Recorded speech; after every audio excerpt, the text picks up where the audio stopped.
1 Edward 1029, copy, threatening traffic. Copy, moving route.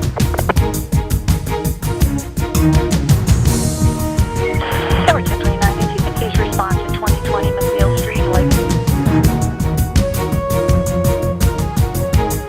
Copy. If you still have roll on, get the ATO information first. Welcome to Shooting Straight with Brad and Casey. I'm Brad Carlyon, your county attorney, and my partner is Casey Clark, Navajo County Sheriff. Thank you for joining us again. And our guest this month is Jack Lane with the Arizona Peace Officers Standards Training Board, or as we call it, ASPOST, because it's a lot easier to say. Thanks for joining us, Jack. Well, thank you for having me up here. And what is your background before you came to ASPOST? Well, I spent a little over 35 years with the Department of Public Safety, retired from them in 2013, and then went to work over at ASPOST. And what does ASPOST do?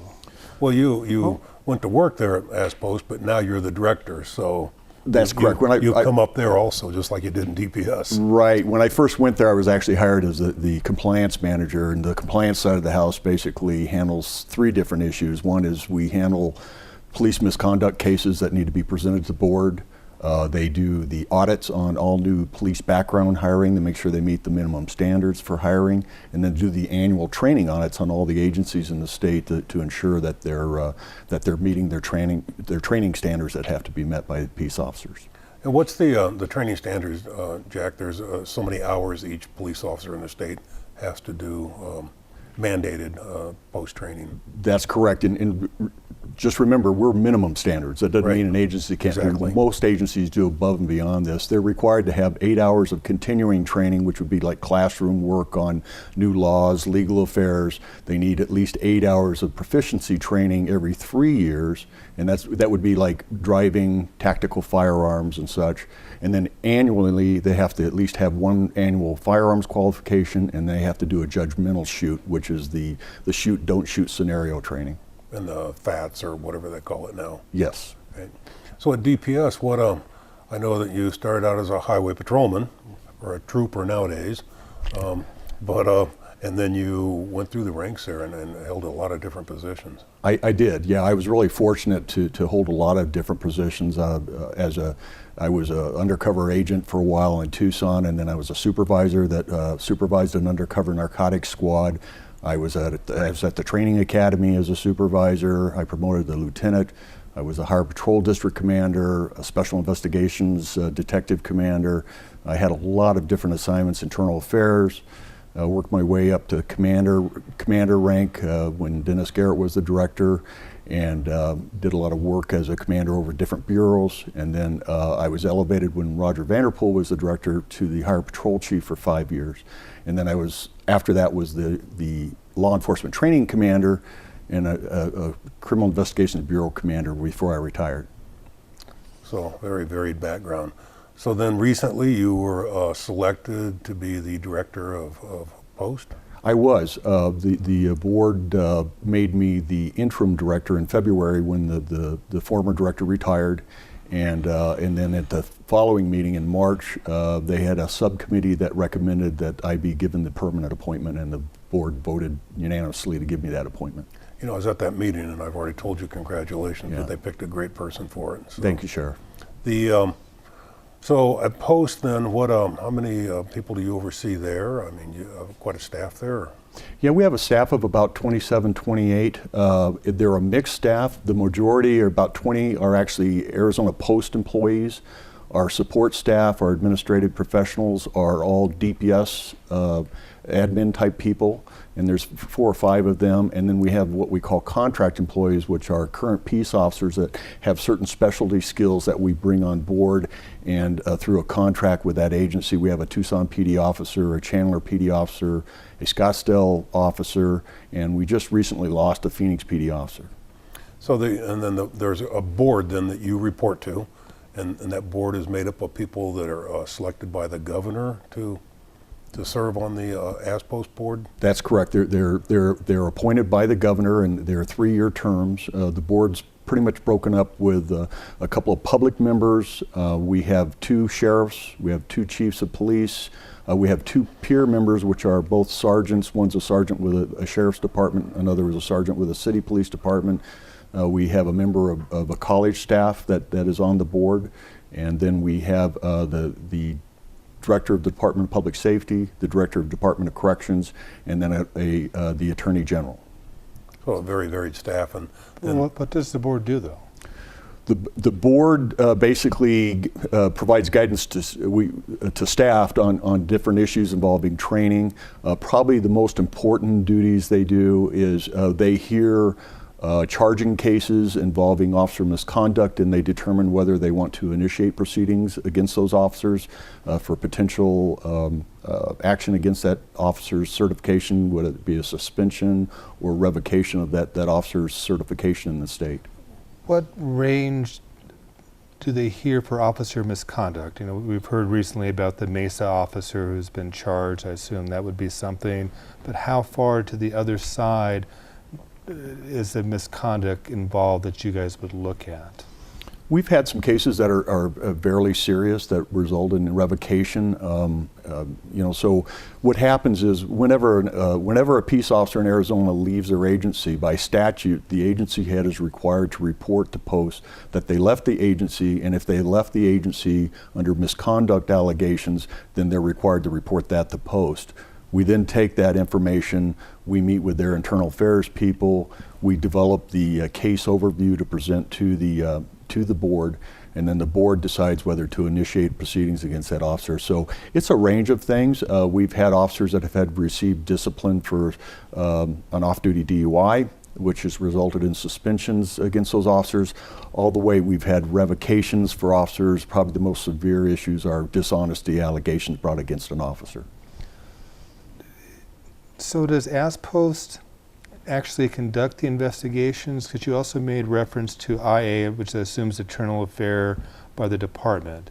So is it the department who does the investigation and say we found what we think is a problem and turn it over to ASPOST?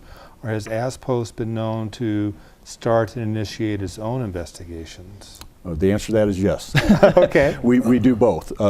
Sometimes agencies haven't completed an investigation into some areas because we're looking at violations of as-post rules as opposed to necessarily a policy violation by the agency. So we have to do some additional investigation in those cases.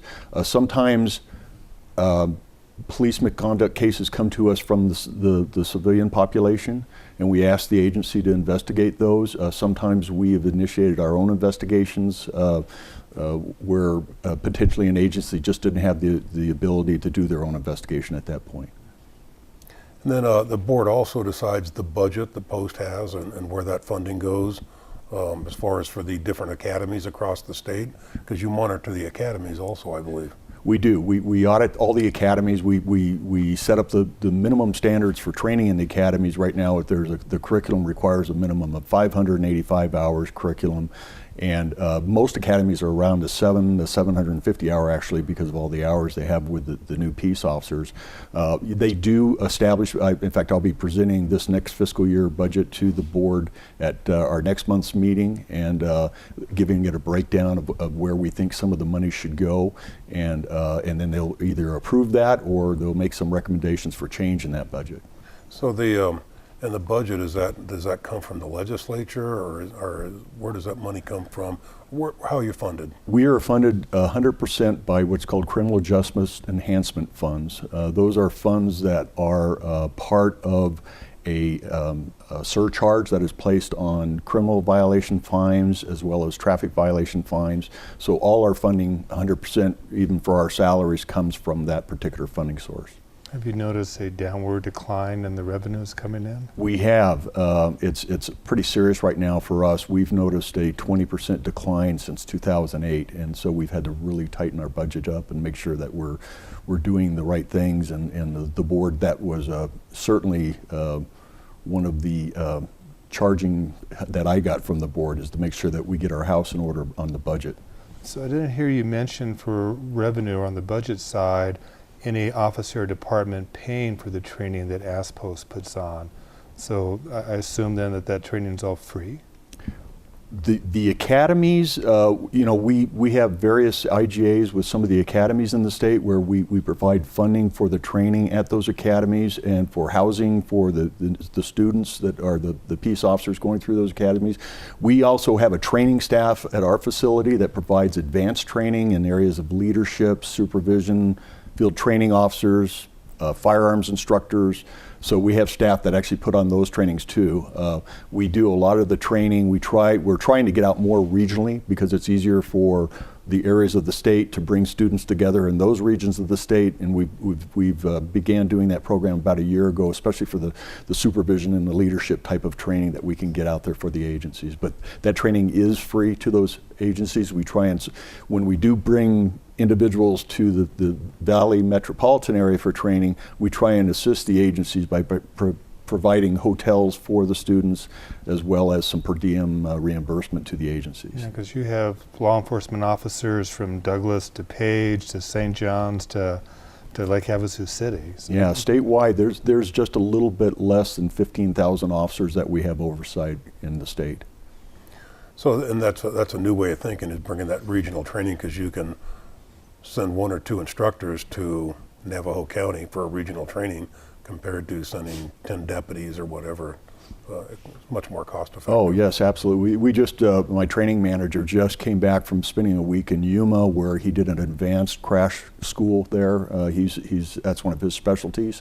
And so it's much easier for the people not to have to send their officers all to the valley.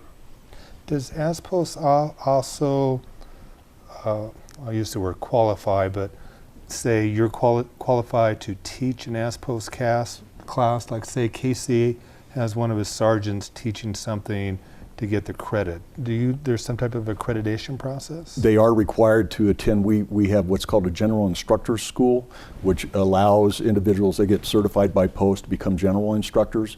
If they're instructors in any of the specialty areas, which would be the driver's training, firearms, high-risk stops, they have to go into additional training and get that. First, they have to become a general instructor, but we certify in all those areas.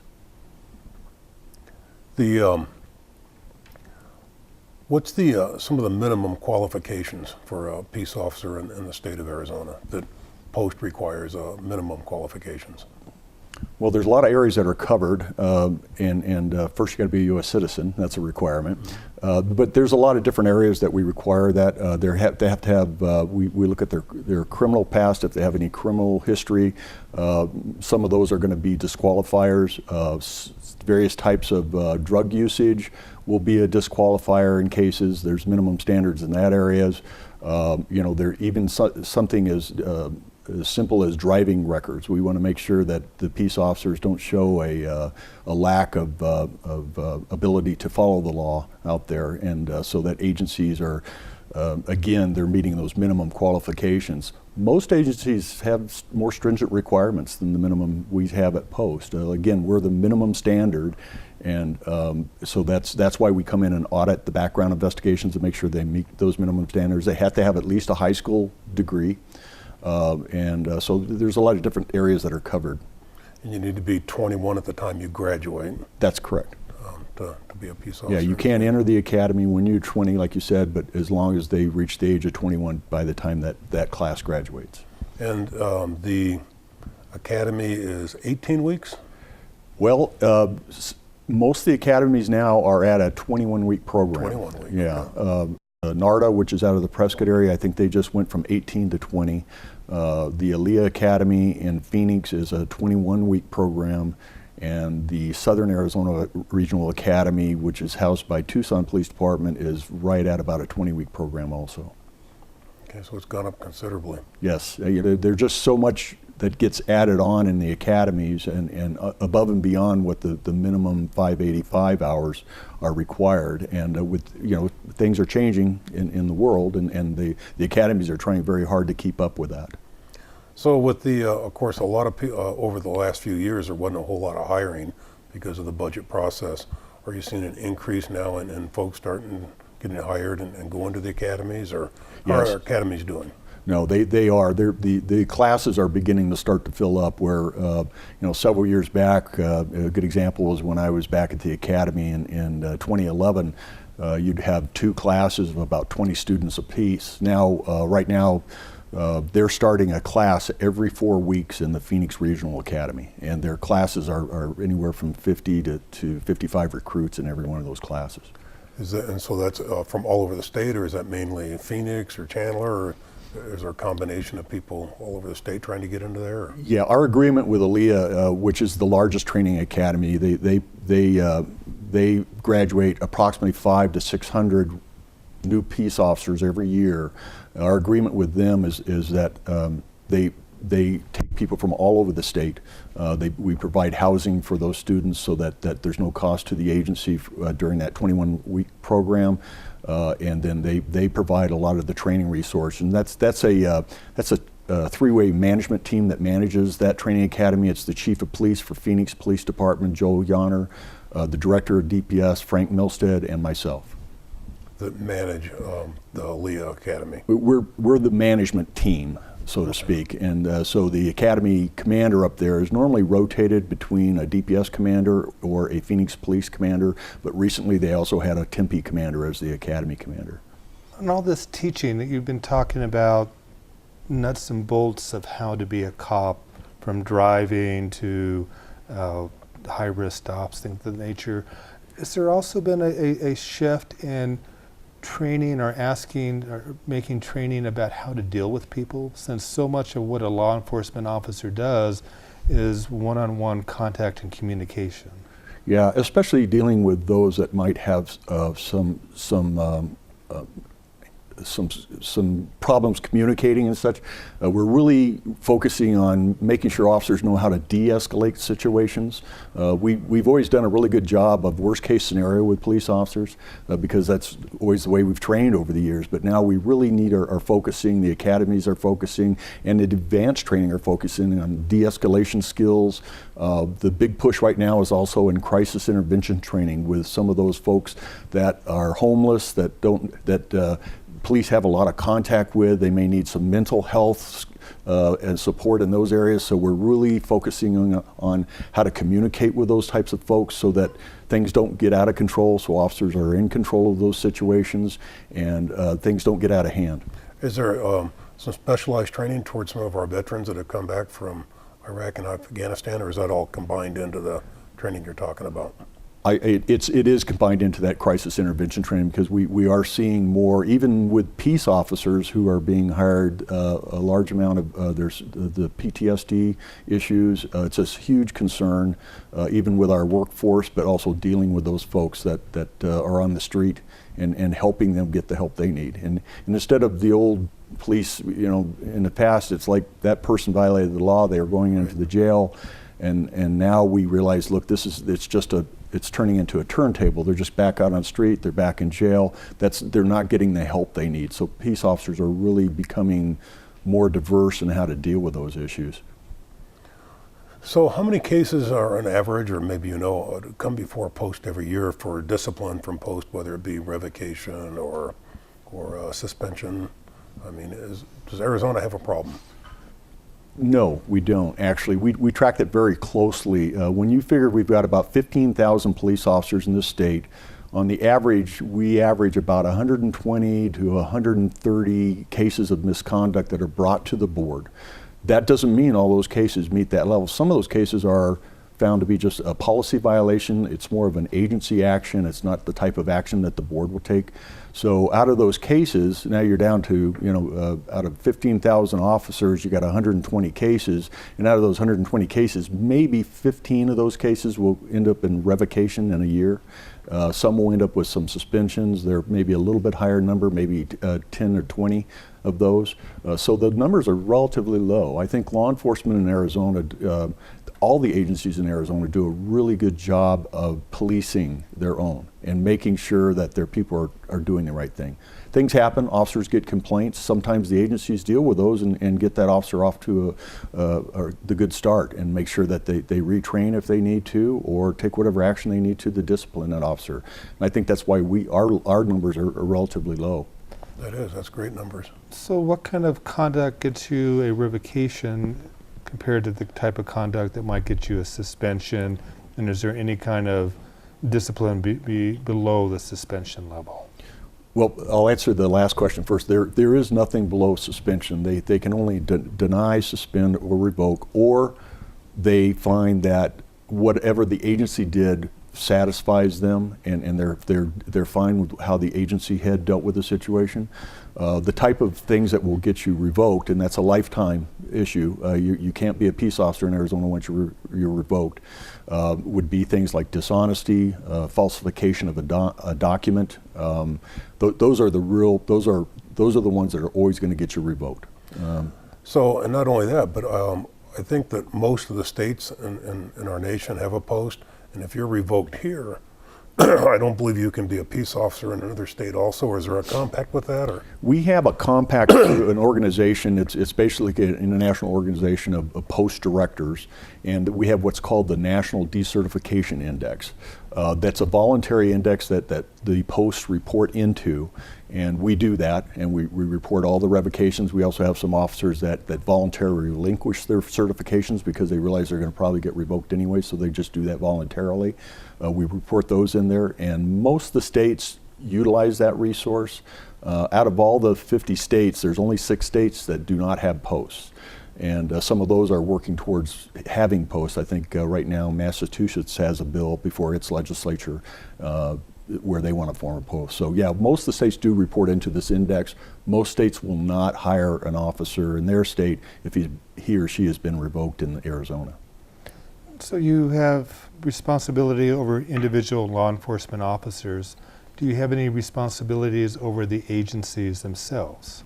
Very good question. We get that asked a lot. A lot of people will call in and want us to deal with an agency because they don't like the way an agency is run or something along that line. We do not have any authority over an agency itself. It's just over each of the individual peace officers that work in that agency. And does that start from the sheriff or police chief at the top down to the newest sworn officer? It does start with the agency head all the way down to the rookie officer. The only people in the state that are exempt are the elected sheriffs in the state, the 15 elected sheriffs. So can't do anything to Casey when he gets in trouble, though? Well, you could take my post certification. He maintains his certification. Some of the sheriffs do maintain their certification by meeting all the minimum standards. And so, yeah, we could take action against the sheriff, but we couldn't obviously remove him from office or anything like that. But I know Casey would never do anything like that anyways to put us in that position. So. And I know it seems strange that somebody could run for sheriff that has no law enforcement background, such as myself. Would you automatically certify them as a peace officer if I were to win? They could become certified if they want to. They would have to meet all the minimum basic standards. If they wanted to become actually certified by post, a sheriff could go through an academy and could get those minimum certifications and then maintain that certification even though he or she is an elected official. And if they didn't get certified, is there any limitations on what they could do? No, they'd be the sheriff of that county. So the Arizona post, I mean, do you think we're more stringent here than maybe a post in North Dakota?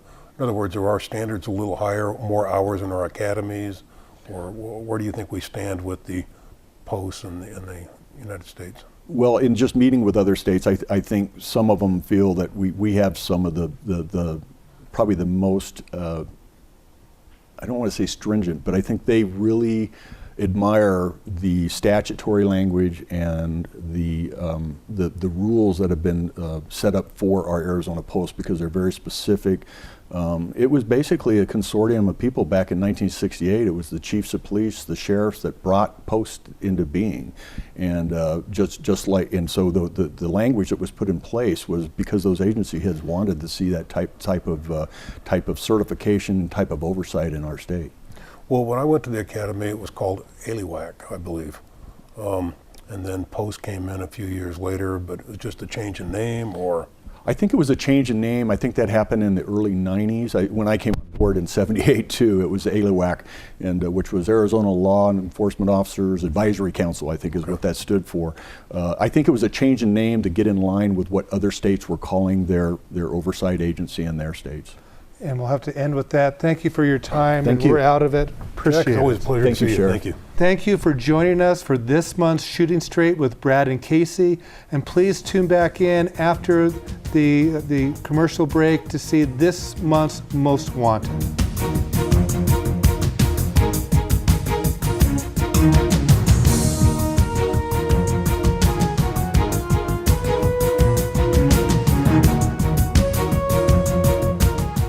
Today's Most Wanted. On April 5th, 2016, a business burglary occurred in Lakeside, Arizona. Law enforcement believes that there is an individual who may have information useful to this investigation. The individual is described as a white male with dark hair and dark eyes. If you know the location or have any information about this unknown individual or the business burglary in question, please contact your local police department or you can call the sheriff's office at 928-524-4050 and ask for Lieutenant Don Griffins, or contact WeTip to remain anonymous.